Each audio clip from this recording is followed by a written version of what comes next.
भारतीय संविधान सभी नागरिकों के स्वाभिमान, सम्मान, अधिकार की गारंटी है। बाबा साहेब डॉक्टर भीमराव अंबेडकर के इस अभिकथन के साथ बहुजन एकता सामाजिक संगठन 24 कानपुर उत्तर प्रदेश भारत विशिष्ट जनसंपर्क अभियान चला रहा है।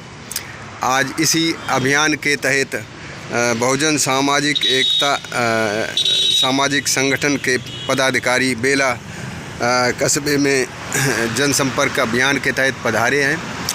हम अभी आपकी मुलाकात और बात राष्ट्रीय अध्यक्ष जी से कराते हैं और उनसे जानते हैं कि उनके इस अभियान का क्या उद्देश्य है।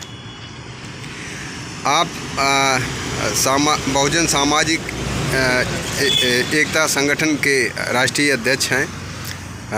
आपका क्या नाम है? मेरा नाम बलराम सिंह है।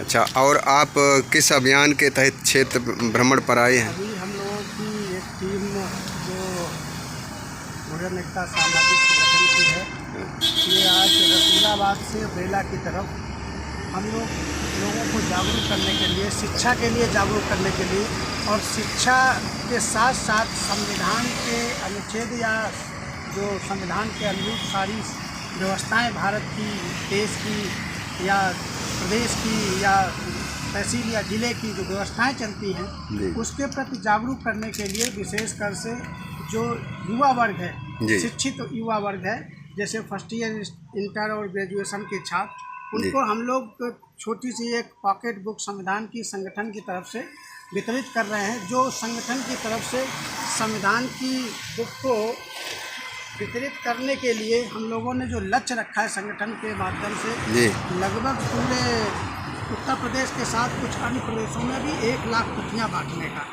जिसमें से हम लोग अभी कानपुर से चल करके और ये हम लोगों का 5वां दिवस है। इसमें हमारे साथ टीम में आज हमारे प्रदेश अध्यक्ष जी रवि राजपूत जी, राष्ट्रीय महासचिव विश्राम जी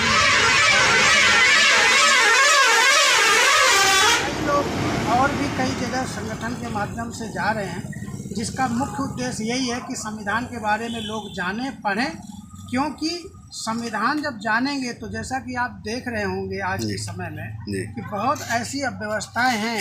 अभी चाहे आप देख लें नीट पेपर लीक वाला या उसका अभी जो पेपर हुआ उसकी अव्यवस्थाएं देख लें, कई युवा आत्महत्या कर रहे हैं, कई युवा रास्ते में अव्यवस्था के कारण निराश होकर के उनका भविष्य जो खतरे में है, तो वो सारी अव्यवस्थाएं। और इसके पहले आपने देखा होगा, चाहे वो किसान आंदोलन का रहा हो, चाहे वो और सारी चीज़ें, नहीं तो वो अव्यवस्था कैसे दूर होगी जब हम शिक्षित होंगे, कानून जानेंगे और कानून जानकर उनके जिम्मेदार कौन लोग हैं, उन जिम्मेदार लोगों को हम जब ये बात पहुंचाएंगे। हालांकि वर्तमान सरकार में चाहे केंद्र में हो चाहे प्रदेश में हो, कोई भी व्यक्ति, कोई भी संवैधानिक पद पर बैठा व्यक्ति जो जिम्मेदार है उस पर कान पे जूं नहीं रेंग रहा है, तो हम युवाओं की और जिम्मेदारी बढ़ जाती है कि जागरूक होकर के ये बात पुरजोर उठाएं, जिससे कि जनता का और युवा वर्ग का विशेष कर के भला हो। बहुत अच्छा। जैसा कि सभी सोशल मीडिया माध्यमों और अन्य जनसंचार के साधनों में ये खबरें आ रही हैं कि आए दिन पेपर लीक हो रहे हैं, और अभी आपने अपने वक्तव्य में भी इस पर अभी कुछ चर्चा की, तो आप ये बताएं कि ये आए दिन ये पेपर लीकेज और ये एक तरीके से युवाओं के भविष्य पर कुठाराघात, इसका निदान क्या है? देखिए, ये जो पेपर लीक हो रहा है ये एक सोची समझी उनकी प्लानिंग है। नहीं तो ऐसा कभी नहीं हो सकता है कि अगर सरकार चाहे या जिम्मेदार लोग चाहें उसको रोक नहीं सकते, रोकना नहीं चाहते। रोकना इसलिए नहीं चाहते क्योंकि जब शिक्षा नहीं होगी, अशिक्षित लोग होंगे, तो वो धर्म, पाखंड और अंधविश्वास इसको बढ़ावा मिलेगा और वो अपनी बात समझाने में कामयाब होंगे, जैसा कि अभी तक रहा है। तो इसलिए वो प्लानिंग के तहत, अदरवाइज़ आप बताइए कौन सा ऐसा देश होगा, वो कह रहे हैं कि हम इस व्यवस्था को सुदृढ़ करने के लिए हवाई जहाज़ से पेपर भेजेंगे, हम फोर्स को, देश की मिलिट्री को इसमें लगाएंगे। ऐसी तो कहीं कोई आवश्यकता नहीं है। ये अपनी जिम्मेदारी से पल्ला झाड़ रहे हैं। अगर ये चाहें, अगर नहीं इनको लगता है तो कुछ जो लोग शिक्षा वर्ग के हैं उनको ये व्यवस्था दे दें। आप देखिएगा कि जब 3 महीने जब हो गए वो परीक्षा करवा करके देख लेंगे। उसी कड़ी में कई ऐसे हैं शिक्षाविद जो इस पर विचार रखते हैं और अपनी जिम्मेदारी लेने तैयार, लेकिन इनमें से ये कोई कुछ करना नहीं चाहते। बार बार व्यवस्था होगी, बार बार पेपर लीक हो रहा है। कितने बार, अभी 9 बार हुआ था पेपर लीक। इतने बार पेपर लीक होने के बावजूद ये लोग व्यवस्था को सुधार नहीं कर रहे। और बड़ी हंसी आती है, हास्यास्पद बात है कि वो कह रहे हैं हम हवाई जहाज से पेपर भेजेंगे और इसको फोर्स को दे देंगे। ये कौन सी बात होती है? ये इनको करना ये चाहिए कि इस्तीफा दें और इस्तीफा दे करके कोई जिम्मेदार जो व्यक्ति इसको संभाल सके उसको बैठाएं, तभी युवा वर्ग का और देश का भला होगा। जैसा कि अभी आपने विचार व्यक्त किया कि ये प्रबंधन हवाई जहाज़ द्वारा हवाई साबित हो रहा है। जब तक स्थानीय जो एजेंसियां परीक्षा कराती हैं, जो इसके लिए जिम्मेदार हैं, उनको एक तरीके से विशेष तौर पर कसा नहीं जाएगा और इसका समुचित प्रबंधन नहीं किया जाएगा, तब तक ये लीकेज और ये समस्याएं सुलभ नहीं होंगी।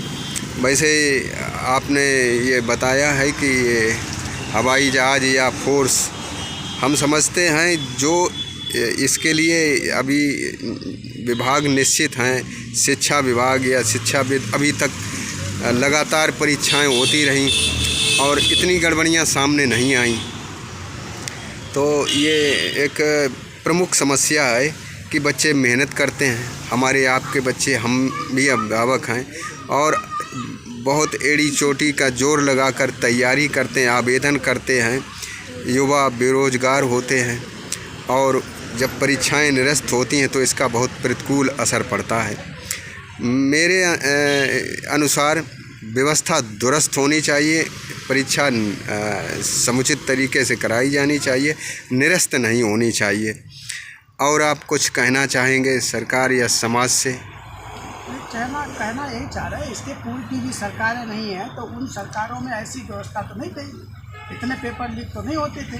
तो व्यवस्था प्रबंधन करने वाले लोग तो वही सब थे और अब वही लोग बैठे हैं। तो ये कहीं न कहीं जो पदों पर लोग हैं या जिम्मेदार लोग हैं या सरकार है, उसकी मनता नहीं है कि युवा वर्ग शिक्षित होकर के कहीं अपनी जगह पर सेट हो जाए, ऊंचे ऊंचे पदों पर पहुंच जाए।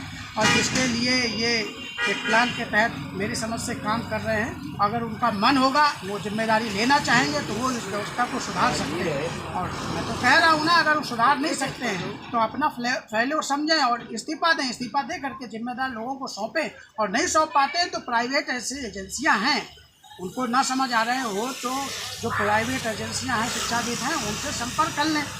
वो इस व्यवस्था को 3 महीने में परीक्षा पेपर करवा देंगे, कोई लीकेज नहीं होगा, कुछ भी नहीं होगा और देश और युवा सब सुरक्षित होंगे। और सारे का सारा देश बिना शिक्षा के आगे नहीं बढ़ सकता।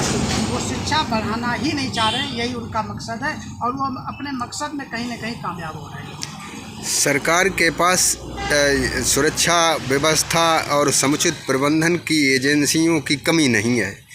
तो हम सोचते हैं कि निजी क्षेत्र की अपेक्षा, जैसे आप लोग शिक्षक हैं या शिक्षा विभाग से जुड़े अधिकारी हैं, अन्य विभागों हैं, तो उनकी सेवाएं ली जानी चाहिए। क्योंकि अभी तमाम ऐसी शिकायतें आई कि निजी क्षेत्र की व्यवस्था में अक्सर गड़बड़ियां होती हैं, क्योंकि उनके ऊपर कोई विशेष जिम्मेदारी या दायित्व तो नहीं होता है। तो अच्छा आपने विचार व्यक्त किया और समाज और समुदाय के हित में ये परीक्षा व्यवस्था के साथ साथ पढ़ाई व्यवस्था पर भी समुचित विचार विमर्श किया जाना चाहिए। आपका हमारे साथ वार्तालाप करने के लिए बहुत बहुत धन्यवाद और हार्दिक शुभकामनाएं। आप सबका शाश्वत शुभेच्छु वरिष्ठ पत्रकार व त्रिभाषी साहित्यकार घनश्याम सिंह।